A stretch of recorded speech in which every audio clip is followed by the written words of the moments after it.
Ladies and gentlemen, from the Microsoft Theater here in downtown Los Angeles. Hey, yo, I see you, man. Brought to you by Shawn Porter Promotions. Hey, yo, Shawn Porter, hold tight. We coming out there. Live from Los Angeles. Yeah. Hey, yo, put your headphones on, man. Time for the main Said put your headphones on, man. Here it is. I be the one with the rollie on. Tom Ford with it. Praise the Lord for the team because hey, real quick, everybody, welcome to the Porterweight podcast.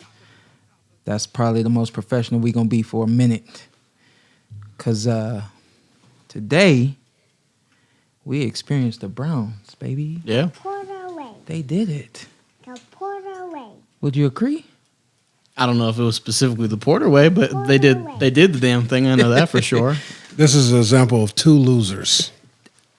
Act like you've been there before. Listen, all right. That's That's what I'm saying. Losers. Thank you. Losers. It's cool. It's cool. Losers. I've been there before, not with the Browns, but I've been there before. However, You won world championships. Yeah, congrats on You your act- 12-year anniversary of your debut, by the way. Appreciate you. You a real friend. Got you, man. I don't know what you doing. Hey, whatever. Do you know who You you beat? out to Do you know who get you me. beat? Norman Johnson? It was I thought something Patterson. I thought No. Maybe Norman not. Johnson. Could be. Yeah. He almost It was a stopped you. He almost stopped you. Whatever. Sean got lucky first round knockout. Yeah. 59 seconds, was it I at? think. Salisbury, Maryland. You got it, Shout out to everybody out there in Salisbury. no doubt. I gotta make sure they own this podcast. Is that the home of Salisbury steak? No. Okay. Hey, but listen. I said my boy was here, your cousin. We not gonna say no names, but I looked at him. I was like, "Yo, we got 41 points. Yeah, I've man. never seen the Browns score 41 points." Yeah. And the way they did it was special, man. It was electrifying. And I looked at him. I said, "Yo, if they score 50 points, I'm going all white today. Yeah. I'm going crazy, and I'm going all white." And they came up short, 49. Yeah. You know, so I bust out the cream. You look like a dealer at a casino.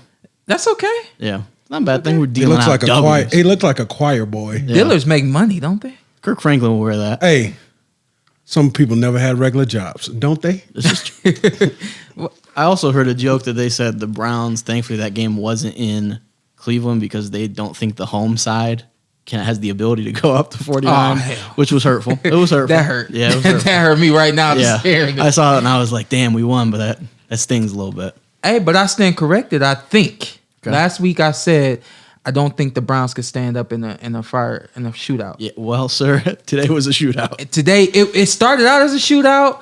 Then we had control, and then kind of near the end, Yeah, I come outside. This dude talking about you sweating, ain't you? I'm like, I'm cool. No, they Ain't no thing. they went up from up 30 to up 3. I was like, what the? This is Browns for you. with the Browns. This is the Browns for as you. confident as we are and as proud of our team as we are. I wasn't gonna shoot off any text or shoot off any tweets until that final whistle blew or until Denzel Ward shot to the warden got that final pick. Coming on today, I knew I was gonna have to say something Yeah. about the Browns, and I was kind of reluctant because I'm like, people are gonna start to feel like all I talk about is the Browns, and all I'm Except about last week when you downplayed us. and all They I'm are gonna about kill is you guys Cleveland. when you guys are 3 and 13. But here's the thing. It could happen, man. It could happen. That oh, was- y'all accepting of it. But that's what happened when the Browns was it last? Yeah, it was last year where we have these expectations. We start Yeah. off bad. Everyone's like, Yeah. "Oh, Browns." I'm like, dude, I'm at that point 28. This is all I've known. Mm-hmm. I've never known us to be good. So it's not like, oh man, the Browns are good. That's crazy. How do I adjust? Also was kind of leaning back today. I'll get back to what I was just saying, but I was leaning back thinking to myself, this is the Browns that everybody expected last year. Very true. So it's kind of like, when are the Browns going to go back to last year? Yeah.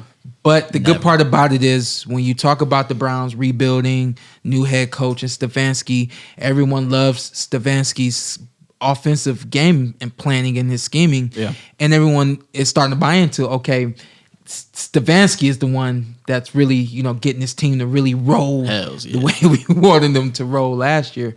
And you can't stand it. Yeah. That's wild, man. Just have that energy in December. That's all I want. Have the same energy When in has December. my energy ever changed? Hey, as long as you know me, when has my energy changed about the Browns? Yeah, y'all always been accepted to be a loser. No. I It get ain't that. about I get accepting that. being I get losers. that. It's about every week being ready, man, being ready to go to war. And be ready to celebrate when we get That's right. early season victories. That's right. Oh man. And we have, I believe, the 4th or 5th easiest schedule in the NFL the rest of the way. That's So luck. That's Deontay luck. Wilder fired his manager, trainer, and that's crazy. Floyd Mayweather is his new trainer. That's not gonna happen. All right, I just had That's to not gonna kill that happen. I conversation. thought Floyd did say he was many- going to help him. Too many egos in one room, man. Yeah. Too many egos in I one know- room. yeah. And being honest with you, because I saw that Mayweather said that he could make Deontay Wilder a champion. I don't. No disrespect, but you dealing with a heavyweight fighter that has Yeah. been the same type of fighter as long as he's been fighting, Yeah. and really only knows one thing, which is laying the right hand. He doesn't know how to set up the right hand, and he doesn't know how to do anything other than knock out. I think right after that fight, we had this conversation like, should he get a new trainer? And we just all felt like he is who he is. Well, and a lot of it, like Sean mentioned with Floyd, is they always say the best at any sport, whether it's boxing, football, basketball, anything, they have a tough time teaching somebody because everything is natural to them. And he kind of mentioned that in that interview. Like, you can tell somebody, oh, just do this, this, and this. Yeah. And to you, it just sounds like ABC. And to them, it's like, Yeah. you're like, wait a second, I'm not following that at all. Yeah, So, and I'm with that too. I Yeah. think that I'll go back to what I said to start. I think it's too many egos in one room. I don't know if Mayweather knows how to run a camp. Yeah. Obviously he runs his camp. Sure. But how does he know how to run a camp as a trainer? Know what to do, when to do it? Outside of that, are those going to be things that Deontay Wilder is willing to go with and accept? For sure. And I think there's a long way from the lip to the cup in Yeah. that instance right there. The fact that he got rid of Mark Breland. Mark Breland, Yeah. when it happened the first time when we were all hearing that he had fired Mark Breland, let him go, whatever the case may be, I was really against it because I felt like at that point in time, and Mark Breland in your corner, you don't have anyone else like Mark Breland. Mark Breland's been in there. He's felt it. He's seen it. And he knew exactly what he was looking at on the outside of the ring when he threw in the towel. Yeah. In a lot of ways, for the sake of words, we say he saved your life. He saved your career. It may sound extreme to some people, but I really do, and personally in that case, in that situation, feel like he did save his life and his career. A lot more damage. Could have took a lot more damage. And I think everybody else in his corner was willing to let him take that damage. My hope is that because we don't have, Deontay hasn't said directly, nobody's said directly, we let him go because he threw in the towel. Right. My hope is that it was just, there was some issue with strategy or his responsibility, something like that. I hope it wasn't like, hey, man, you threw in the towel when I was clearly losing and taking punishment. You're out of here. Yeah. And I read from Shelly Finkel, Deontay Wilder's manager, that we don't know how long it's been that this, I guess, decision was accumulating, was forming, was talked about. And he represented Mark Breland. Which is pretty cool, right? Yeah, that's funny. Yeah. Yeah, my hope is that because I don't want to speak for either of you. But again, I think got to we all cut agree you off about right the towel there. thrown in, though. I got to cut you off right there because you have, and Mark Breland being managed by Shelly Finkel through his career. Mm-hmm. Now, when you get the job to work with Deontay Wilder, is it because of a connection or is it because Deontay really felt like you would be an asset to his team? Is it because... Could be both. Is it because... Well, I have to wonder. I think he was suggested. Yeah, I wonder if it's one of those situations where because of that connection, that gets the name in front of you. So you can say, oh, I know Ant. Maybe he could work for you. And then you look at his resume. Oh, okay, he was a heavyweight.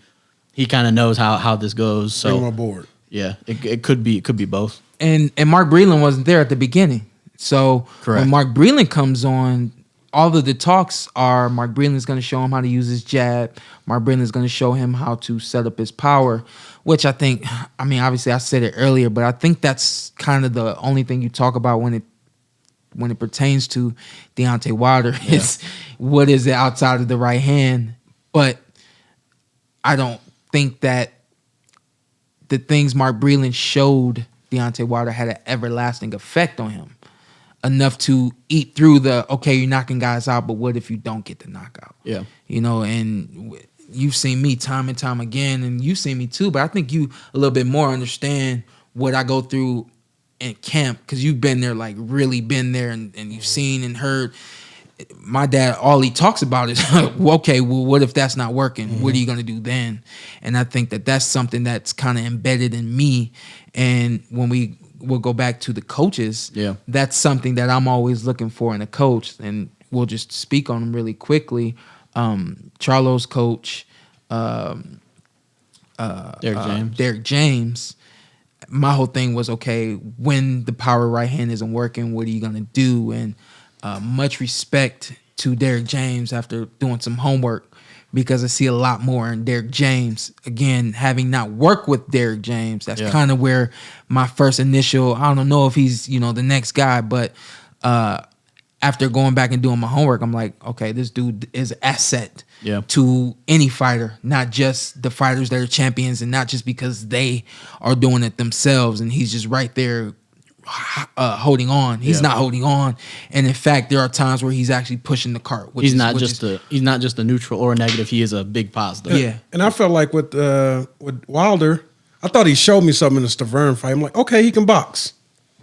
But then when it came down to everything between the Tyson and Stavern, it was just knockout power. Did you clean? To go back to what I said, I don't think either of you had an issue with the towel being thrown at that time. Oh no, I didn't either. I don't think. I thought it should have stopped earlier. I think the only people that did are maybe not that in tune with boxing, or maybe a little naive in what they thought Deontay was somehow gonna just come back from just getting people dismantled. Just really committed when they love Deontay so much. They really feel like all he needed was one, and we all needed was one. And I think we all love Deontay. Yeah, absolutely, absolutely. And so I think in boxing in general, without going deep into that, it's difficult for people to separate having an opinion and a personal opinion. I can think one thing and then not have an issue with them as a person. Like we've criticized you about your Kell Brook performance. Doesn't mean I dislike you. Right. Just being fair and honest. Right. We ain't gonna say nothing. Listen, today, y'all, we got a great guest coming on with us today. Executive at Showtime, over the boxing over there. Steven Espinoza is gonna come on today, give us a few minutes of his time. We're just gonna chop it up with him a minute and see what he's got for us. Welcoming to the Porterweight Podcast is a dear friend of mine. I've been seeing this guy for a very long time. Much respect to you, Mr. Espinoza. And I know that you have a lot of respect for me as well, which is why you're right here with us on the Porterweight Podcast. Thank you for coming on. Oh, happy to return the favor. Been knowing you and your dad for quite a while, and it's been great to see your career progress. You know what? When we first really started attending the fights as fans, we were always sitting around you, and I just remember always having fun during the fights and in between the fights, talking about fights, future fights, all that kind of stuff. So to be able to give you a call and ask you to come on this show was really an honor for me, and then for you to accept the invitation I was very elated and excited, as you could tell. Well, and today I know was a big day in the Porter household. Yeah. I said that we're recording this on Sunday night. It's a big day for the Browns, a big win over the Cowboys. Yeah. So you got a lot to celebrate today. We were debating if you were a Cowboys fan or you. I am. Yeah. I am a Cowboys fan. It was painful, on a group text with some of the guys from inside the NFL and Showtime. Michael Irvin is one of them, and they were just killing me and Michael through the whole game. It was a long and painful afternoon. Are they being nice about the Browns? They're saying good things about the Browns. Hey, they're for real after 4 games. It's not a fluke. Yeah. Listen, so let's get right into it. Boxing's back. It's back on Showtime. How you feeling about the way the show's been going so far? It's look, I've always said it's going to be a little bit of a building process. There are 2 theories. A lot of people were like, sports is gone, and there's this big pent up demand, and as soon as you put it back on, people are going to flood back. Mm-hmm. I've never believed that. Mm-hmm. It's sort of like being in a relationship for a little bit. Okay, so a relationship breaks up. The first couple weeks, you're like, oh, how am I ever going to survive? This is terrible. Life's terrible. Yeah. And then all of a sudden you realize, you know what? I can live okay. I'm doing okay without that relationship. And that's how I think people have gotten with sports is you sort of adjust. You're like, you know what? I got all this extra time on my hands. I used to be watching sports. Now we have to start doing those things to bring them back. Right. You know, and we're starting to see some of the big fights. And that's what makes me excited because that's what's really going to bring the casual fans back and get us back to where we were. Right. I agree. And what you mentioned with making sure it's a quality product rather than just, hey, here's boxing, it's on TV again. How often do you get fights, whether it's now in 2020 or in the past, where you see the matchup and as the boss of bosses at Showtime, where you're like, yeah, I don't think that matchup's for us? It definitely happens. There are fights that I pass on. But the thing about it, and there are a number of guys, Shawn, you've been a guy that we've featured a lot, and you've had a murderer's row of fights. Like, you've been top guy after top guy. Yeah. But, along the way, whether it's a guy like Deontay or a guy like Tank, if you've got a relationship with a fighter, the relationship has to be a two-way street for us. So it's like, I can't go to you and say, you know what? I only want to support you when you're fighting the top fights. It's sort of like, I understand. Not every fight's going to be killer. You're going to build, and there's give and take, both ways. Yeah. What's difficult for me, in the sport is, knowing that what everybody else does also impacts us. So if someone sees a crappy fight with, over here, someone comes back earlier than we do, and there were some early fights in the summer that weren't great. And that reflected bad on all of us, unfortunately. Yeah, I agree with that. So you've been the head guy as Showtime Sports Boxing for about going on, I think, 9 years now, right? That's correct. All right. Has this been the most challenging year ever? With the pandemic, everything going on? It is, because none of us, and I'm not saying I'm an expert now, but none of us were experts in this coming into it. And whether it's on the fighter side, a promoter, manager, network, no one knew how to set up a safe gym or a safe TV production. We all learned real quick, a lot of things at light speed. So, that's, to be sitting in meeting after meeting and, listening to experts talk about what is the incubation period and when should you test and then have to retest and, how you have to do food service. Yeah. It's just a whole, we used to think events were complicated before. I mean, now they're, triple complicated. And I know, fight week is completely different now. It's funny listening to you say that, because I feel like Showtime now is in the position that the fighter is in. And what I mean by that is a fighter literally has to take it one fight at a time. We overlook one thing. When we lose, we go back down. You know what I mean? And I think the same thing kind of goes for Showtime now. You miss a step or one little hiccup, and it's like you cost the whole show, not just this show, but every future show. You guys are looking at the future more than ever. It's a little bit of a house of cards, and not just reputation, but, with the people who work with us, and them feeling safe. I mean, you're a big NFL fan. You see what happened. The Titans, got a game postponed this week, Titans and Steelers. That started with one guy probably doing something that he wasn't supposed to. And next thing you know, you got, 15, 16 guys within the organization who have tested positive. And now there are repercussions on the Steelers, and again, Cam Newton somehow gets infected. And then, that has repercussions, beyond that, with the Patriots and their game. It's sort of all it takes is someone not being careful.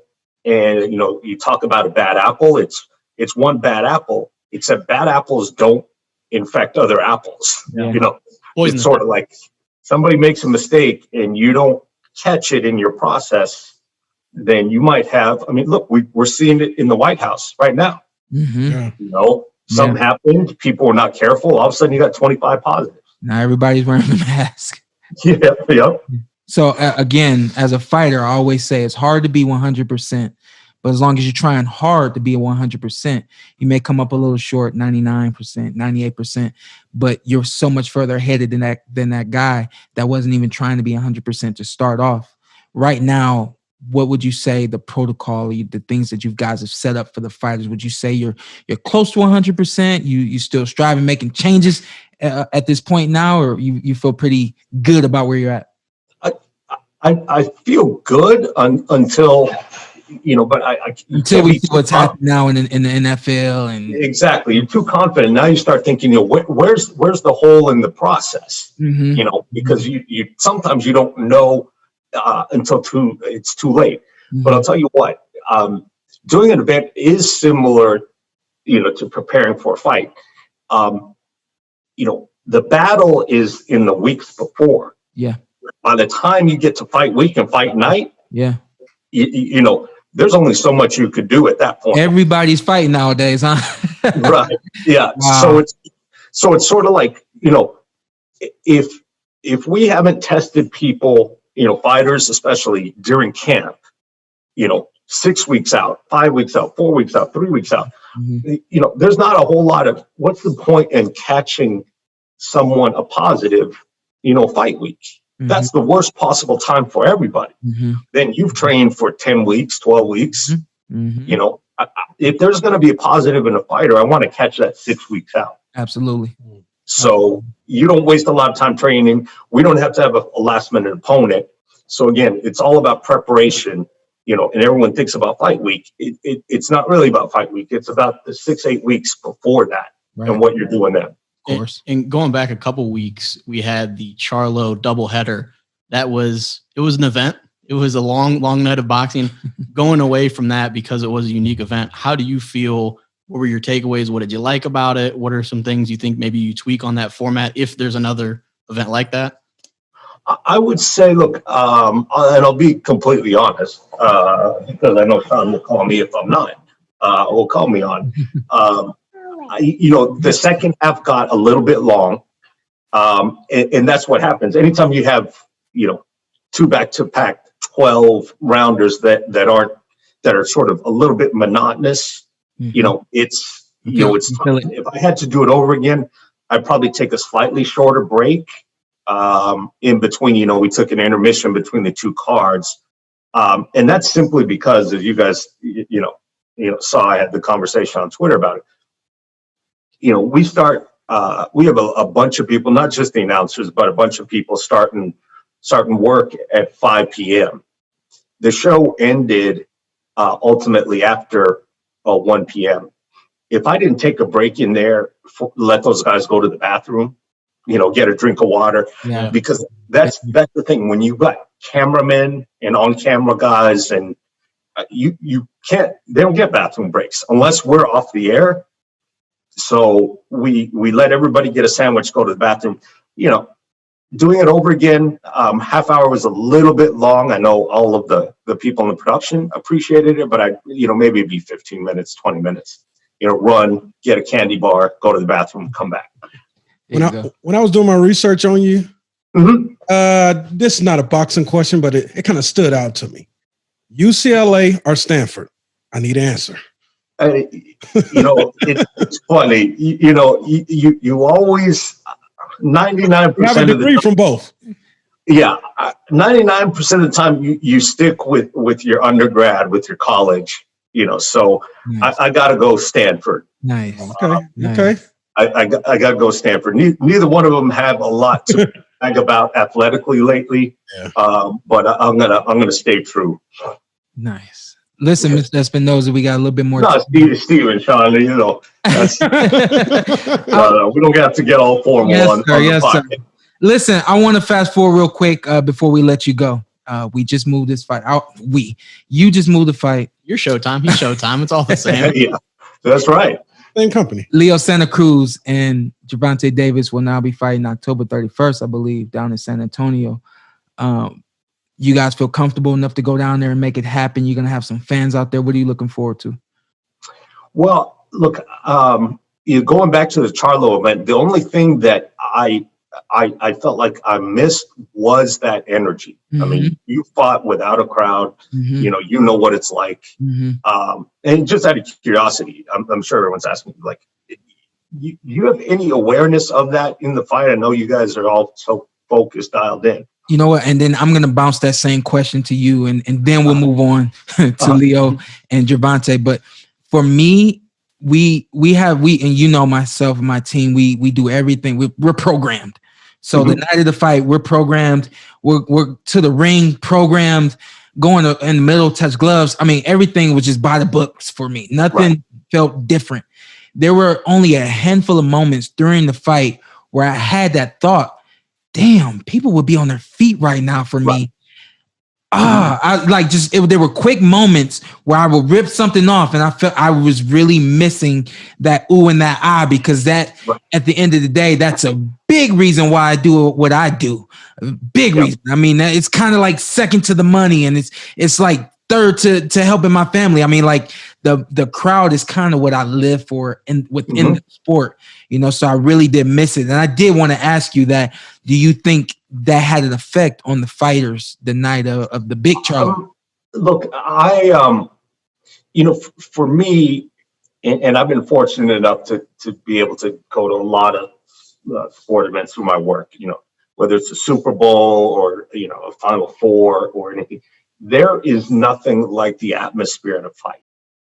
I don't care if it's kickoff for the Super Bowl, if it's the NBA Finals, there's no energy. And so our job in TV, and you know, we say this all the time, is to be able to hopefully take that energy that's in arena and make you feel it through your TV. You know, and then so when that energy is not there in the arena, it's sort of like, you know, how do we create it? And as good, there were such good moments, you know, whether it's the Casemiro, you know, that knockdown that opened up, you know, or that stoppage. You know, the entire Jamal Derevyanchenko fight was really high level fight. It was high level stuff. You were missing that oomph. Yeah. And for Jermell, I mean, that was just a war. You know, it was just, they're just banging away. So we're definitely concerned. We're going to spend the next 5 weeks, you know, making sure everyone on the production is as safe as possible. Fortunately, Texas has been doing events, you know, for a while, you know, Cowboys games, Texans games, some college football. You know, PBC made the decision, I understand completely, that, you know, at some point, someone's got to try it.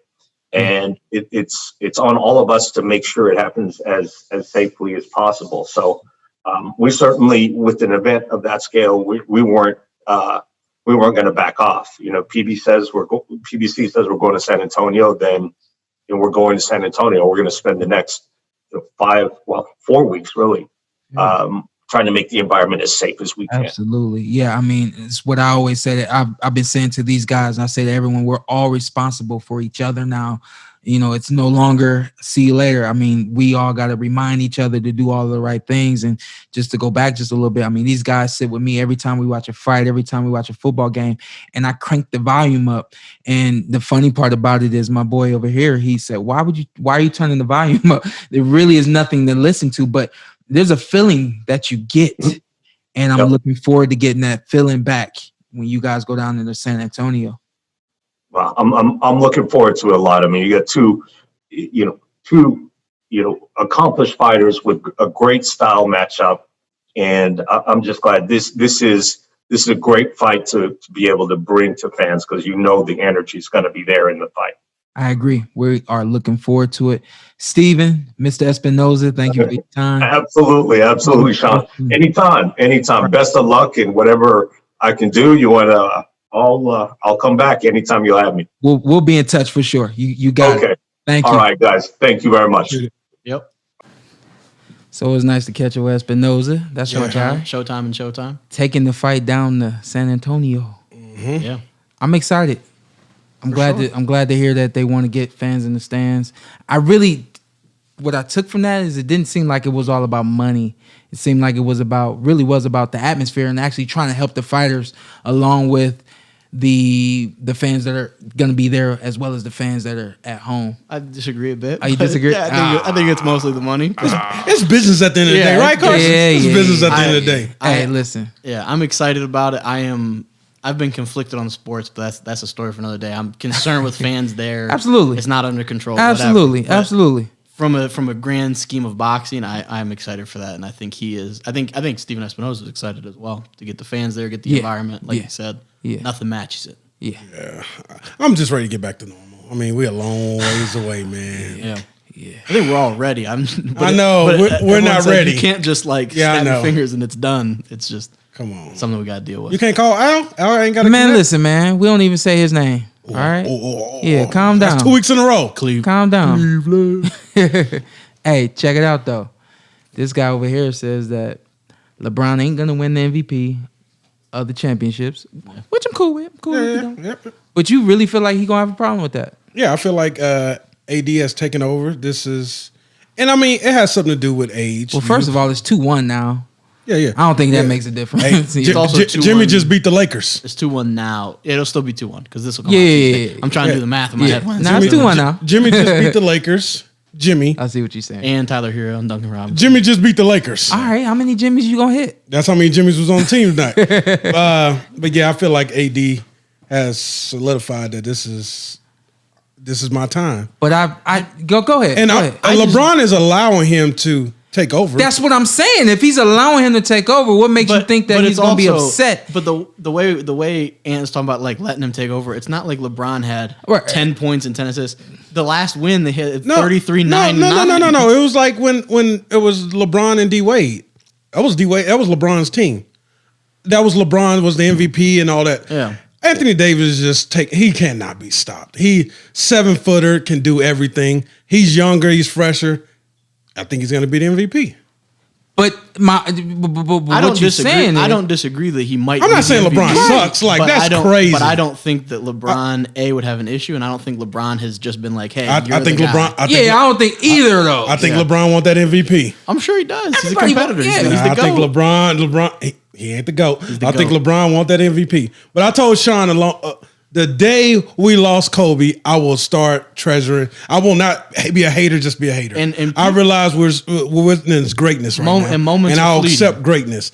And that was what people said on Twitter too. Me and you talked about this. Mm-hmm. People, when Kobe passed tragically, everyone said that. They're like, you know what? Why are you arguing? And literally like a month later, we have that Jordan doc, and everyone's like, yo, LeBron's garbage compared to Jordan. Mm-hmm. I'm like, what happened to a month ago? Everything was good. It was harmony. Yeah. Yeah, so, but I just feel like AD's man. He's a monster. He's a beast. Yeah. Oh, he's a monster. I think he's gonna get it. I mean, yeah, that's just what I think. But why do you think LeBron is gonna have such a problem with that? LeBron's the one feeding him the ball. LeBron wants it all right now. He wants the MVP. You want to bring my man Shawn off? Come on, Shawn. Shawn, come in here. Come here. Where we gonna get him at? I have no idea. Just get in there. Okay. Shawn, the reason why LeBron wants the MVP is because he. Why are you talking to me? Talk to the people. Because he asked the question. I want to answer. Yeah. Talk to the people. I'm sorry, champ. The reason why LeBron wants the MVP is because is because of he understands media narratives. He understands media narratives, and he understands that whether it's logical or not, that he probably can't be considered the greatest player of all time if he doesn't go 6 for 6 or 5 for 5 on finals MVPs, not just winning them. Because in the social media era, narratives have gotten so important and kind of dumbed down that all it takes is people on social media saying, he was Pippen to Anthony Davis's Jordan. Everybody takes it. Yeah, that's it. It's that kind of low-level argument that is starting to really hold the day today. Social media would have been taxing Jordan's ass when he was getting swept in the first round, if we're being honest. Never lied. Yeah, he dodged that. I think LeBron, he does, like Shawn said, he's a competitor. I think he wants the finals championship. I think he wants the MVP, but I don't get the vibe. And he even mentioned after Kyrie's dumbass comments that LeBron said, they were like, what helps you and Anthony Davis? How are you guys able to function so well? He said, we're not jealous of each other. We're both great. It is what it is. So, yeah. And again, I think LeBron, along with Kobe and Shaq, probably the best player I ever seen in my lifetime. Yeah. But that being said, throw Iverson in there. Shout out to AI. Dwayne Wade was better than Allen Iverson. AI didn't do enough for me. D Wade was the best number 3 I ever seen. I'm not gonna allow the slander of Allen Iverson in there. Nah, he ain't up there. But what I also again, not hating on LeBron, but we've seen guys like Russell Westbrook average 10 rebounds a game in the NBA multiple seasons. Yeah. But I don't think any of us would take those 10 rebounds over like Anthony Davis only averaged 9 this year. But I think we both know Anthony Davis is a better rebounder than Russell Westbrook. So having said that, I question if LeBron is snatching some of these boards from Dwight Howard, JaVale McGee, and Anthony Davis, because he's leading them in rebounds every game. Yeah. So I question if it's some of those swoop in Russell Westbrook rebounds because he wants the finals MVP. He knows if he allows Davis to control the boards, his chances to win MVP go down significantly. Right. So and I know you mentioned he had 33 the other night, but I know a lot of that came in garbage time. Yeah. With the Lakers already ahead. But I'm glad he steals the Do you, rebounds from LeBron? Dwight though, because we still owe Dwight from what was it, 2010 or whenever the Magic beat the Cavs. We still owe him, so we're taking those rebounds. So at this Right, point, through 3 games, do you think AD has done enough to solidify winning the MVP, or do you see, like I see, LeBron really coming in and taking control in the next? I have no issue either 2 games way. I have and- no issue either way. Yeah, okay. Yeah, and you know I'm And the it is biggest what it LeBron is. I fan. mean, like at the end of the day, we got a championship. Yeah. You got the MVP, but we both did what we needed to do to get the championship. Yeah. Now I get that, but what I want to know from the expert here, I'm not with Sean over here with the long hair. Do you think that, You got long hair. or could And you are see? also he Sean. does. He does. Could you see LeBron coming in more than just swooping rebounds, but really laying it down, doing what he does, and stealing that MVP? Of course, I still think he's the best player in basketball. So no one can control a game from all aspects like LeBron James does. But I think it looks like the Lakers orchestrating the offense inside out through AD is just what's best for the team. Yeah. So LeBron could just do that, and Davis probably at this rate they're going to get the MVP. But LeBron, I mean, he probably could take a few touches out of AD's hands for the sake of himself, and they'll still win the game because they're still such a superior team. So And this could be the transition, because LeBron, let's be real, got maybe 2 years left in it. God praise no big injury, but we getting to that point. Right. This Why could you be- pick the number 2 though? I don't think. I don't think. more than 2. Because that issue was kind of random. I'm just saying, like got Kobe. 4. I just feel like injuries going. You think it's going to catch him to his through body? a lot. He's been in the league 17 years, but Yes. he's probably really been in the league. Yeah. Oh, when they do the numbers, Yeah. when you add in the Yeah, playoff man. games and stuff. oh, LeBron, LeBron to put it down. Yeah. And but I feel like maybe it's time. It's time for AD to start taking off and put him in the top 5. And Put him in that position now so that he's ready for And it. that can extend Brown as well if he can doubt. just be the point guard, be a facilitator, bring the ball up the court, throw it in the blender. But I mean, you still got to hoop. This is different. This is a running league. They're not just running plays. Yeah, This is- but you they're don't going. have to. You don't have to be Bron that ran off like 24 straight points against the Pistons. You can be Bron that's just And then assisting again, we don't want to see Bron do what Mike did. Went to the No. Wizard. No. Like Bron. LeBron ain't going to do that. When Bron starts dropping, because Bron's not the same Bron he was in Miami. for sure. When he was He went in, back to Cleveland. We be seeing it sometimes though. Yeah, he can bring it out of him. You like that English? We be seeing it sometimes. It's just like with Tom. We've seen some Tom throw some, and then we've seen Tom Brady takes back steps. Okay, I was like, who's Tom? I'm curious to see. I know it's been LeBron's mission for a while to play with Bronny in the NBA. So I'm curious to see how much that ends up weighing on him. I don't think Bron's a dog enough to make it to the NBA. Who, Bronny? Yep. Nah, Bronny can hoop. Bronny, no, Bronny can't. When Bronny run into a, He said no, Bronny can't. when Bronny run into a dog that mom need everything, you don't got the same dog I got. I'm gonna shut you down. I'm telling you right now. I've seen Bronny. we just got to make it to the end. Bronny can hoop though. I'm telling you right now. But how old is there's Bronny? people that- How old is Bronny right there's now? He's people- a freshman. There's people. He's a freshman, so he's let's- a sophomore. Yeah, he's gonna be a sophomore. Is he There's people 15, that- 16? I don't know the ages. Because I got a point. My point is, Yeah. there were things that I went through because I didn't want to see. I didn't want to answer to my dad. Yeah. I didn't want to hear my dad's rebuttals. I didn't want to hear what my dad had to say. And I think the same thing is going to go for Bronny. There's going to be times where there's that dog is just going to top. Yeah. And it's because I know who I am and I know what I have to do. And it's that type of nature that brings out the Porter way. And I mean, I don't got $1 million, but I'm well off. I don't think my kid gonna have the dog I got. Hey, he old man well off. He said, I'm well off. I'm good. I'm well off. Yeah, I'm good. I can turn the air on in the heat. I definitely don't expect my kid to put in the hard work that I got.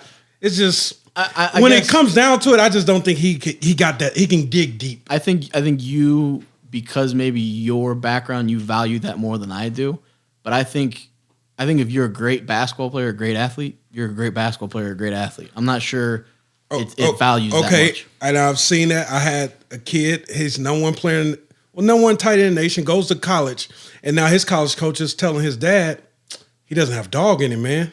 He's been praised his whole life. Now this is the next level. We don't see it. Yeah. No, chill out. No, you good. We can share. Chill out. Hey. I think Don't do that. Don't do that. I think Can't do that. No, Can't do that. I'm not saying nothing to y'all, but I put that chair together.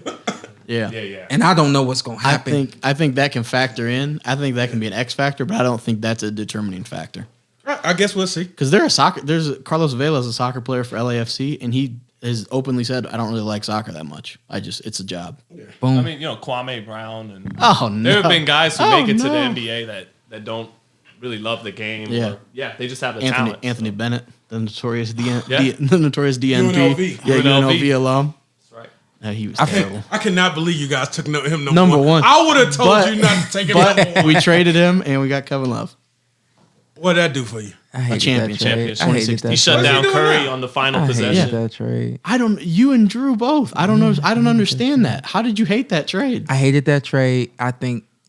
And Wiggins is terrible. I think it's. John still wants Wiggins. But listen what to I'm me. saying. But Wiggins- listen to me. I know. Well, you told me. It's like that nostalgia, like just kind of kicks in. I'm wishing that had never happened. But I just think that it's ABCs to me. I think if you have 3 number 1 picks on one team, you keep 3 number 1 picks on one team. You don't do anything different. And a lot like you're saying right now that LeBron James can spell himself and save himself by leaning on AD. I do think that Andrew Wiggins would have came on board with the Cavs and been more than he is now You think in the league. Wiggins and Love right now will work? Absolutely not. Not now. Yeah. Wiggins ain't who he was coming into the league. No matter what, LeBron. He was an athlete. He was an athlete coming into the league. Yeah. He was a scorer coming into the league. He had youth on his side. Okay. You put that with LeBron James, and you put that with Kyrie Irving, and you have something. You have you have less floor spacing. You have a less proven commodity. You have a worse player. I don't know. I don't remember who our centers were at that point. I'm sure you do. We had Tristan, Kevin Love, Timofey Mozgov. But we didn't have Kevin Love. We were trading Wiggins for Kevin Love. I'm talking about prior to the trade. I hated the trade. But I'm saying whether you hated it, looking back, you have to understand that was 100% the correct move. Looking back on it, I understand that if you're put with the right people, the right things can happen. Okay. Yeah, I'm pretty sure LeBron could have took us to the NBA championship back then. Who the hell is us? Us 4 right here. Oh, I was gonna say LeBron took some rough teams back in the day. Yeah, he took some rough teams back in the day. Sean would have tried to drop something. For me, it made sense to keep the number 1 draft pick, the young guy. But what if the number 1 draft pick's a bum? He wasn't gonna be a bum, and he was not a Brown bum. was a number 1 pick. He was a bum. But Andrew Wiggins was not a bum his first couple of seasons. He wasn't a bum. He was decent. He was decent, but he was on a decent team. That's what I'm saying. No, to he was you. on a bad team. Then he was on a bad team. It He was was decent LeBron on a who bad wanted team. the trade, though. I believe. Yeah.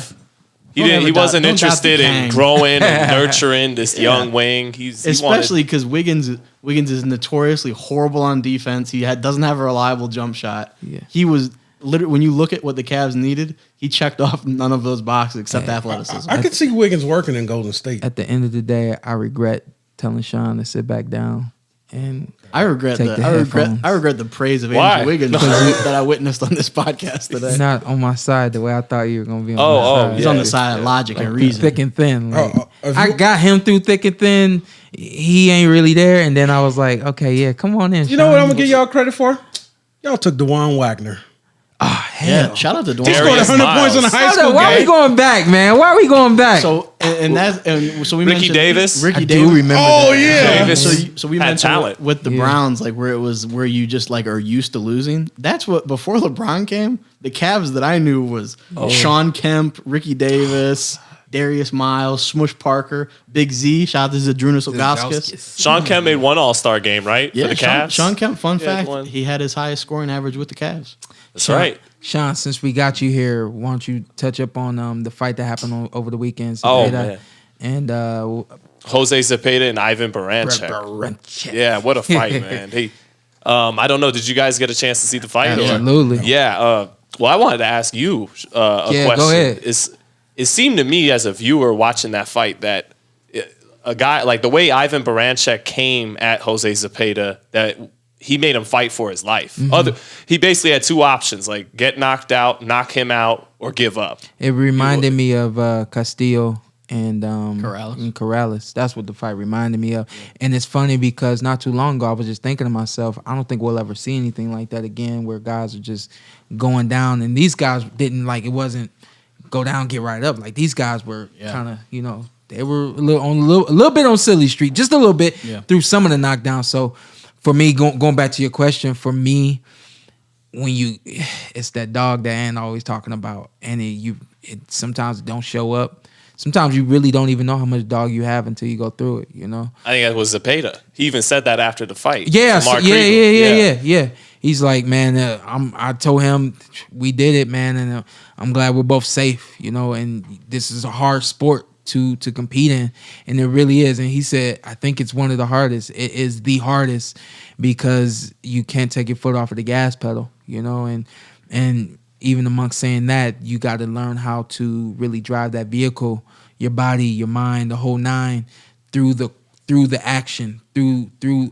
every single turn, and even there's some turns that it look like you're not gonna be able to make it through. You know what I mean? And you just got to keep turning and keep going with the flow, and find those moments. And Zepeda found a moment. Well, despite losing for Baranchyk, he did something I don't see a lot of fighters do, which is he seemed to understand going into the fight or early in the fight. If I try to box with him, I'm gonna suffer this slow death on the outside. So he just made his mind up. I'm not losing by decision tonight. I'm either gonna pull this thing off or. To me, it seemed like that was his game plan to even start with. It seemed like you said, I think they understood that Zepeda is a better boxer from the outside, and that you give a boxer room. You guys know, you give a boxer room to work, he's gonna go to work. That was one of those fights where you have I'll make a music analogy. You have rap like Lupe Fiasco, MF Doom lyrical. Yeah. And then every once in a while you just need just throw some stuff on. You need Fetty Wap or DMX. You just need some crazy stuff. And I feel like you'll have fights like that where you're like, man, that's a tactical matchup. That fight last night was just two dudes fighting, and it was fun to watch. And maybe I'm getting older, but because I'm getting older, I had a son now, and as soon as I saw how the state Baranchyk was in after the fight, it went from just what a fight to damn, what I just see. He knows, and without even going into that, I've been ready for Shawn to retire for a few years now. As a friend, I'm just I'm good. Yeah, we all. You've done enough. So I think the same thing. When I see somebody get knocked down, I'm like, man, that for a second, like you said. And I think you actually mentioned that with Peter Quinn and Danny Jacobs, where you're for a second you're as a fight fan, and then you're as a person. It was crazy because when Danny caught Kid Chocolate, I'm gonna go with Chocolate. When he caught Chocolate, I jumped in the air. Yeah. And remember I told you as I was coming down, it was everything came down with me, and it was okay, look for Chocolate. How is Chocolate doing? And I think that there's a lot of moments like that in boxing, but it only happens when you're close to the athlete, close to the sport.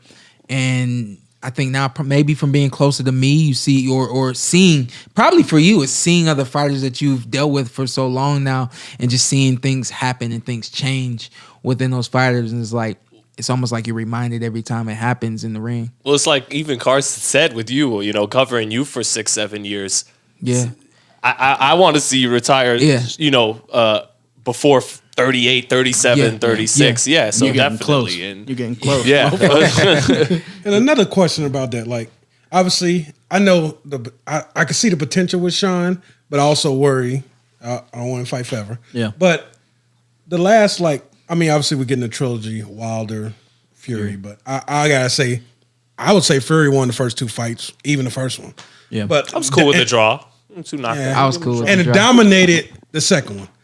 Okay, why don't you think we get as much like the Marquez Pacquiao? Like, I felt like Shawn and Thurman should have ran it back and then run it back again. And then obviously we may get Earl, Shawn run it back and then maybe get a 3, depends on how that goes. Why do you think fighters don't do that as much? I mean, I gotta go ahead, Sean, if you want Actually, to. Shawn. Well, to Pacquiao, Marquez, I mean, with the exception of the 3rd and 4th fight, they always put in work in between those rematches. I think even, and Shawn's definitely put in work in between the Thurman fight for the Spence fight, all that. But, you know, even if you have a great first fight, barring a true controversial decision where a lot of people are screaming robbery, it seems like whether it's Ali and Frazier or Marquez or Pacquiao, both guys got to go back and put in work for it to build again, together. to build And that back up. I think it's partially the business and also partially the structure of it, where you have the money involved, and then you have mandatories, and you have different promoters, and you have guys back in the day. I mean, Pacquiao Marquez wasn't that long ago, but guys back in the day fought more often. Now guys fight less often. So, you know, if you fight somebody at 35 and then you fight a mandatory and then you take a year off, now you're 37 and maybe it's not there anymore. So I guess that to an extent, but there's not a ton of fights that I think that I'm like, man, that was such a good fight. I would really love to see another fight. Yeah, like that's that. what I was saying. Is with there another Shawn. one you can think of? I want Thurman Porter 2. I'll take that. I don't think that one goes any differently, to be completely candid with you. Well, if you're fighting once a year, Whoa! Hold on, which one? Whoa! Or I told you that. I didn't hear what the hell. Or he said we were talking about. I mean, I fights- heard what he we were said. talking about fights we'd want to see rematches. Which one and you didn't trilogies. think would I don't the- think Porter Thurman goes any differently. I think it definitely goes differently now. I'm shocked to hear you say that. Now, He's always told me that. yeah. Well, it's him. He's. it's a fight of involved in the inches, fight. though, right? It's not a fight that would drastically have to change to alter the Yeah, outcome. right? It's a even the round- score showed it was right there. Sean knows I prefer clean punching from the outside and keep. But you got the wrong friend. I've told Sean before, as a friend, Yeah. I love him and I support him always. But as a boxing fan, his style isn't always my favorite. Oh, see, I thought I was brutal on This you. is brand new to me. He's acting like it's brand new. This is for bad. podcast drama. We are going to rethink some things. This is for podcast drama. We've had this conversation before. We are Oh, going man. to Reevaluate. There's gonna be a team meeting after this. There's definitely gonna be a team meeting, and Hey, the Browns 3-1. He got cocky. yeah. So I think that for me, it's the business. The business is always going to determine what happens. I really do feel like the business for Pacquiao and Marquez, for instance, I think there's a rivalry there with the Filipinos and the Mexicans, and I think that there's just so much money to be made there that it just continues to happen and happen and happen. And I don't think we'll see moving forward. We won't see. Nothing like that. What would you even call it? A quadrility? Yeah. You know, was it five? This would be Was it 5? six? 4. It was. Oh, it's Yeah, 4. this would be 5. Oh, Pacquiao and Marquez. If they did do it again. Oh, well, but they yeah. There won't. was talks of that, too. I was like, wait There a was talks of second. that. What would you call it? Cinco. A series of fights. Yeah, there we go. See, he said, keep it simple. Series of I fights. don't know what you call Yeah, it. so I really don't think we'll see a series of fights anymore. We won't see guys fight. I just can't really More think than of 3 it. times I just can't anymore. really think of a ton that I've been eager with. Like I've watched the fight and I was like, damn, I'd love to see that fight again. Yeah. Can you think of any? I like, think- in recent Honestly, years? the trilogy that we have coming For sure. That's one that I'm looking for. I'm not even Hey, that I'm not interested looking into. Well, I seen, and Carson knows. Before that, I'm like Wilder. He don't stand a chance. Hey, after the first one, I got a little quiet. Got you a were little rooting. quiet. No, you were rooting for Wilder. Yeah. Yeah, And then okay. after the first one, Yeah. got a little quiet. Yeah. I said he boxed him. Yeah. I didn't see what I seen coming though. Yeah. Oh yeah, in this last Woo. one. That was domination. I can't think. I of think any. he's got more in him than that, even if sure. he'll probably come up short the third fight, but I'd I like to thought you was think. about to say well, Fury got more. I'm like, oh no, No. he can't give it. No, no. I thought you said Fury got something else. I mean, we've talked about Deontay, and with Deontay, he he will never be out of a fight completely That one for hitter the most quitter. part because he has that. Like you said, the one hitter quitter. He hits you and it's sleepy deepy and it's not nap time. Tyson Fury really is, I think, the only one that can do what he did. Yeah. My man fights like he 147. Check it out. So we did an interview with Tyson Fury. Yeah. After the interview, we're standing around talking. Andre Ward. We were talking. We're like, this dude talking about going right at him. Dre's like, yo, listen, it ain't that stupid. We're like, I don't know, Dre. Listen, it ain't that stupid. If he's going to the power, he's going to take away everything that he knows to do. Because you're not on the end of the shot then? Because you're not on the end of the shot. Dre did it to Kovalev. Yeah. So he was and speaking Dre did from... and he was speaking. So, great. I'm glad that you said that because when he said that... And do you kind of feel what he's saying after the Earls fight? Huh? After your Earl fight. I don't know what he said after my Earl fight. No, I'm saying, do you kind of understand what he was going? Because you went at the power. Errol's got punch power, I think. It wasn't really the same thing, but so we didn't really have Dre. I don't think we had Dre in mind when we developed the game plan. I do feel like at some point my dad did refer to Dre during training, but let's go back to it just for a second. So once Dre said it's not that stupid, think about it. I love Dre because he'll leave you with that. Yeah. You know what I mean? He'll just leave you with that. And then he left his business card of pound for pound #1 and was like, but it forced me to think. And after I thought about it, I'm like, okay, yeah, you're going to do something to this guy he's never had anybody doing to him before. So how will he react to that? So then I jump on board with, okay, yeah, this is what he's going to do. You know, not really knowing what he was going to do until we got in the ring. Yeah. But you didn't see that coming. This is what I feel is going to happen in the rematch, or what I feel should happen in the rematch. I feel like fire should fight with fire. Deontay Wilder has to go right at Tyson Fury. Because he really sat back the second fight. You cannot sit back. I couldn't believe that. You can't sit back. Like, what are you doing? Like, what are you waiting on? Yeah, you can't sit back. It's something where, but he's one of the few. He's one of the few fighters that fights off his back foot and can turn that right hand and land it the way that he does, which is why he felt comfortable. Like the until Ortiz he was fight. uncomfortable. The Ortiz was beating him. Yeah, until boom. Yeah, lights out. Yeah. That's why I think with Deontay and the Ortiz fight's a great example where I think most of us had him losing comfortably in that fight, in the Ortiz fight. But every round. Pretty much if not every round, damn near every round. Yeah. But again, he was able to keep Ortiz honest enough, and Ortiz he wasn't able to land the big enough shots to do what Fury did to Wilder. But he still, you go into that fight, you're losing every round, and then boop, and it's donezo. And then again, look, when you have a situation like that, you don't learn anything. For sure. You don't change. And we mentioned that. We talked about that. Yeah, and I feel like right now is at a point where he has to change it, and the question is, can he change? Yeah. Your answer? He can change slightly, but I don't think Deontay Wilder is Deontay Wilder. Why are you looking at me? Because we talked about it last time Talk with like if you're Islam Dilar, we're like, if he comes out as a power puncher, joking. Yeah. I don't think Deontay Wilder comes out and starts, throwing jabs and having, great movement, working on the inside. I think he is who he is. I think he can look at that tape of that last fight and say, okay, I can't do this again. Because as a fighter, you don't want to do that again. So it's not a matter of, like you said with the Ortiz fight, where why would you change? You just won the fight. Who cares? Where you don't learn from it. You just got your ass kicked the last fight. I assure you don't want to get your ass kicked again. So at that point, maybe you look at it and you're like, okay, this went wrong. I do need to alter it. So I think he can alter, but I don't think he can change what he is. And you? Yeah, I think his best chance is get in the ring, go get him. Yeah. Don't sit back and wait like he did the last fight. His fights. Yeah. That's what he does. He basically do what you do. Because I can stop you. Yeah. Any moment I can stop you. This guy's different. You got to go get him. So now you, instead of everybody always having to adjust to you, you have to adjust to Fury. Yeah. Sir? I question I want on a separate note, if he's ready to make the adjustment, if he's ready to do all he can, turn over every stone he can to improve his performance. Because when he's talking about firing Breland, and he just jumps straight to let me go out on my shield. Let me go out on my shield. Are you skipping everything else. Why you're on that shit Yeah, to begin yeah. with. And there's a lot of emotion right there too. I think that's probably one of the biggest things overlooked about fighters. Like my dad would say, never interview a fighter right after the fight because that's where he's vulnerable and that's where he's very emotional. He's liable to say anything. Yeah, which is good for Adrian Broner interviews. You know when he said that was when Bernard Hopkins knocked out Oscar De La Hoya with the body shot.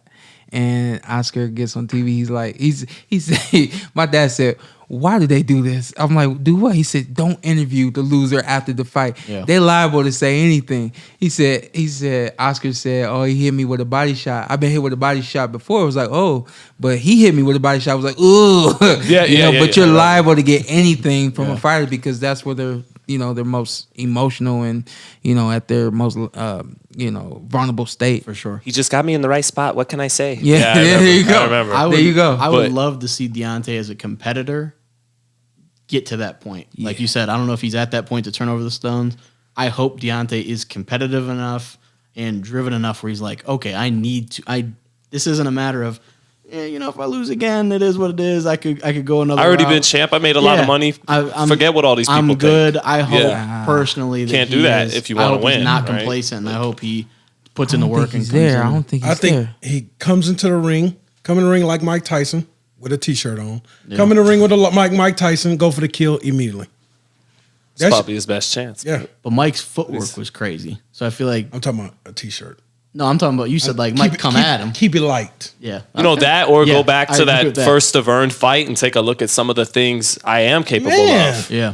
I can't, but Uh-oh. Go ahead. Yes, teacher. when you're fighting Stavern is different than fighting Tyson. No, Fury. listen. Yeah.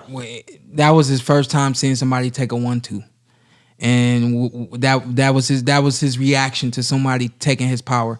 Okay, I'm not gonna knock him out. He didn't continue to work and try to knock out Stavern. He sat back and started to use his jab and keep him at bay. And then I guess we're all thinking Deontay Wilder's starting to learn how to box a little bit, which is, obviously, I said it too, and everybody said it. But in hindsight, that was his first time getting in the ring with somebody who could handle his power, and that was what his mind told him to do. And he ended up, in a lot of ways, coasting through the fight, and then people were saying, "Oh, he made it through the fight. He made it the first." I don't know. I remember him bombing on Stavern. Yeah, and Stavern he just said, taking everything. He said, "I don't want to hear that." So I feel I hope he's not there where he's like, "Hey, I made money. I'm good." yeah. I hope he's at the point where he's tired of everybody questioning him. Yeah. He's tired of everybody doubting him, and he's tired of everybody This is not. a big moment in his career. This is the biggest This moment is of his career. It's honestly, it's either over or he keeps going. I believe that. I At can least, agree with at that. least on the elite level, I agree. It's either you're still on the elite level or we figured out how. And again, like Sean said, Tyson Fury's he's a one of a kind character in himself. So I think in that case, it's like, okay, you might be able to beat Stavern and Luis Ortiz and all those guys, but you can't beat the guy. Does he fight for that amount of money? Like, does he? I don't know. After you make that much money, do you go back down for And that? I don't still a think he Joshua goes guy, back too. down though. I don't. If he gets 'cause I think dominated he's- like last time? my fault. Okay. So, best case scenario in a loss, he goes the distance. We see some inklings, some shadows of improvement and things like that. He moves forward. Okay, because he's yeah. a seller. Because he's really the only My American. mind frame is he's champion. getting dominated again. I still want to see the Joshua fight. As long as Do he, you? if hell he yeah. could, like Oh, Sean hell says, yeah. if he goes Oh, 12 and can still show he's a capable Yeah. heavyweight, I still want to see it before they retire. I don't know if I question It's myself. like when but I I was- used to have But if he I gets used to have dominated Wilder. again, I Prior- had Joshua beating him. It was like when I was waiting on man Seth Mitchell to get. Go ahead, man. You ain't him. Oh, my bad. Focus, man. Focus. What the hell? Hey, I thought somebody was trying to put the pause on. Seth Mitchell. You remember Seth Mitchell, Yep. right? It's like when he won the title. I was like, this is the guy. He's no, he about- never won the title. Oh, he never got there? No. Nah, he he, didn't got get there. He got the title top shot. 10. Top Oh, 10. okay. He lost So Jonathan Banks. I thought this was I thought this was the guy. Then Michigan State, right? Yeah. well, Michigan State. Yeah, I got knew that. blown out. Stop there. You wasn't a fan of him? No, but I knew that it was eventually going to stop where it stopped. Oh, you did? Yeah. Well, you're a boxer. How did you have, before we wrap up, how did you have Joshua Wilder before these fights? Yeah. Oh, I'm glad that you said it because that's where I was going. Before the rematch, I had Luis Ortiz and Tyson Fury. I really couldn't decide who was number one. Okay. So number one Wait, and number Luis two. Ortiz? Yeah, man. Or Anthony Joshua? No. Anthony Joshua was out of the. We He's was out of big the- fans. We was big fans of Ortiz. Joshua. Yeah, I said Joshua. I don't know how Ortiz. old he is. Anthony Joshua's number 4. Is he? He was number 4. Okay. Now Luis Ortiz is number 4. Okay. So here's the thing: Luis Ortiz has been knocked out too many times. Twice is too many times, especially with the way those guys who are you're throwing. getting hit Yeah, with and for how sure. you're going down. Yeah. Too much. Now you're number 4. Now I have Anthony Joshua at 2. I have Tyson Fury clearly at number 1, and I have Deontay Wilder having to prove that not only are you not number 3, but you're number 1. Okay. What about you? Before the fight, You didn't even think that I had Luis Ortiz in the picture. I didn't think you thought Anthony Joshua was behind Luis Ortiz. Yeah, but, I didn't be on Luis Ortiz. I'm an Anthony Joshua fan again. Go back to I like the crisp punching from the outside. So I thought he would be able to beat Deontay with that. Kind of the way I thought Fury beat Deontay the first fight, even though it was a draw. I thought he was able to beat him enough from the outside. I thought Joshua could have done the same. I'm not saying Deontay Wilder is anything like Mike Tyson or is Mike Tyson. Nothing like that. I'm not comparing power. Nothing. Deontay Wilder had a intimidation factor a lot for Mike sure. Tyson. Yeah. And I felt like that would have worked for him in the Anthony Joshua fight. He would have And I respected felt him. like Yeah. that would have helped him win the fight, and it's he would possible. have beat Anthony Joshua. I feel like it's possible. that's Do gone. you think that's gone? Yeah, I think that's gone now. It would have made him timid enough to make the fight in Wilder's pace. Exactly. Made him timid and Exactly. Couple things. Wilder, Spence, Thurman. Do you Killer Power? Do you feel like because of their fights that have been going the distance, people surviving, the fear factor went away a little bit? The fear factor went away Because for those guys- Errol Spence because of me. I think that people saw. I think the Mikey fight took that away. No, what? No, this guy. no. Okay, look how you trying to do Mikey. No, I like how he's trying to hype himself. All right, now go ahead, do your thing. Everybody knows that. But Mikey, I think Errol Spence in that fight, and especially not going 12 rounds too many times, I think he decided to take his foot off of the gas pedal and kind of coast through it. I think that he could have done some things and got Mikey out of there. I think that in the fight with me, I think people saw me, I guess, quote unquote, stand up to the boogeyman, so on and so forth. I think people say I gave a recipe for success against Errol Spence Jr. I don't know. There's not really too many Shawn Porters out there. Yeah. But I do think that intimidation factor is gone, especially with him getting into the accident. So if it wasn't me, it was the accident. I'm gonna pick one. And I definitely feel you and Mikey. Mikey didn't even have fear of the. He was there to survive after a while. Yeah, he was but didn't have surviving fear after a while. Of the power. And I didn't, I don't feel like he had. I don't think he had fear of the power, but I think he got to a point where it became more survival, and he was fearful of getting knocked out. Do you think you fought the exact same Spence that fought Kell Brook?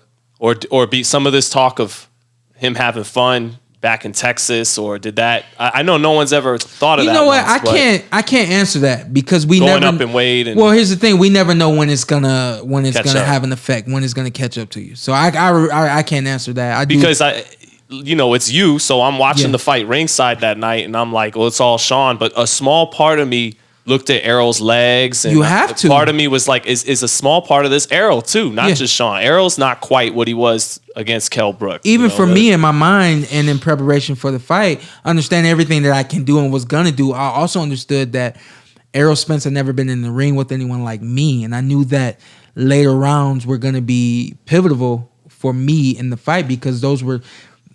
I knew that I would present situations that he hadn't been in. And I think in the fight. 147 is tough for Earl. Earl's that too, big. yeah. And he's going to keep trying to do it. But when you get in fights like, let's say he fighted Shawn again, a Thurman, that's going to a Bud. That's gonna all that weight loss is gonna hurt. I don't think like with those three you mentioned earlier with Thurman, Wilder, and Spence. yeah. I think Errol's different than them because I don't think Errol didn't have like this mythical power. Yeah. I think Errol was like He was starting to get people it, were scared though. of it. No, I'm not saying they're not scared of him. I think they're scared of him because he's a great boxer and has good power. But like Keith, Wilder, Triple G, those guys, people were like, they can knock you out in an instant. Yeah. Errol didn't really have that. Yeah. Errol to me was just Yeah. he's just a super, super good boxer that has power as well. I guess is where I would Why you differentiate. put so many those. supers on it? What Errol? He ain't your real friend. He never gave Shawn a super. And then listen to this. Never gave me a super. From the moment he gave Floyd that black shut up, eye, don't he talk was the about me. boogeyman up until Yeah. you know the fight with you. Yeah. Now he's just another really good fighter. Yeah. And- Yeah, I think he's Yeah. still. I think he's still up there. Not the boogeyman, but I think he's still. he definitely a good think fighter. he's I can't. Oh, I don't- number one welter. I don't give people credit for almost losing. You did your job. Sean actually he might have the master's degree in almost winning big fights. Yeah, no. I ain't talking about almost. I'm talking about almost winning. That was the compliment, kind of. No. Like- Backhanded, but it was kind of a compliment. I thought it was nice. And with that said, y'all have a great day. And if you get a Terrence chance, Crawford's the boogeyman. make it the Port away. Glad y'all were here to enjoy this. Stay tuned. It's going to be more. Hit the subscribe button. I think we need some subscribers. y'all. Yeah, man, come on, likes, subscribe, man. ratings, some all love. love it. All love it. Give us 1,000 subscribers. I'll have Sean do something crazy. God bless y'all.